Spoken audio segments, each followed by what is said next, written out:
اومدیم ویدیو ماینکرافت میخوام آموزش چند نفری کردنشو بهتون یاد بدم. نگاه کنید، من چون که گوشی ندارم، اگه بخواید 2 نفرشم بهتون میدم. نگاه کنید، اول یکی باید اونی که میخواد بره تو زمین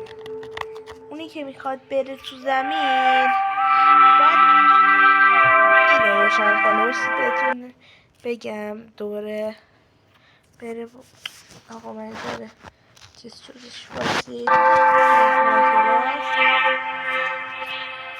ها رو بذارم نگاه کنید بسید دوباره چیزش کنم.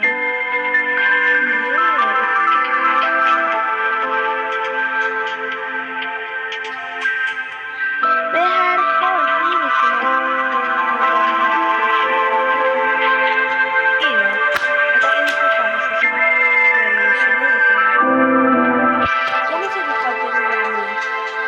روشن میکنه به اون کسی وصل میشه.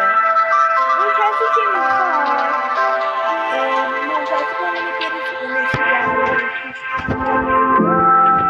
بازی ماشینی باید اینو روشن کنه، یعنی نقطه ساله من شیامه نمیشه با نت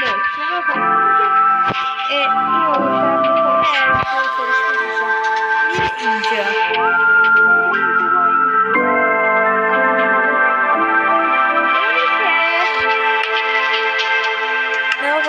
اونی که بس شده باید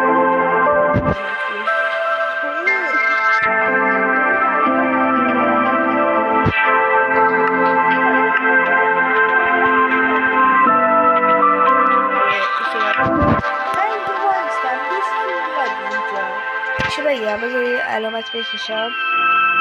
اصلا به هیچ نستنید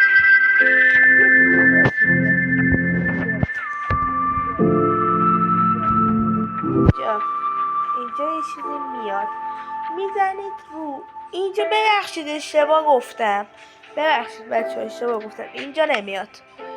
برای اون کس همینجا وای میسته، نتش هم باید روشن باشه. اینجا زمین اولیش این قرمزه رو میبینید، این قرمزه آبی میشه، اسم اینم عوض میشه، کلا شکل اینم عوض میشه. اولا مشک مهم نیست، این قرمزه‌ای که اینطوری هستش نمیدونم چی نمیشه، دارم روش فرش میکشم من اصلا دیده نمیشه. این عوض میشه بچه ها، این عوض میشه، الان هیچی ازش دیده نمیشه. این عوض میشه، این عوض میشه، میزد رو این و از اینجا تموم میشه دیگه. بس چیز میشه میرید بازی میکنید و اینا.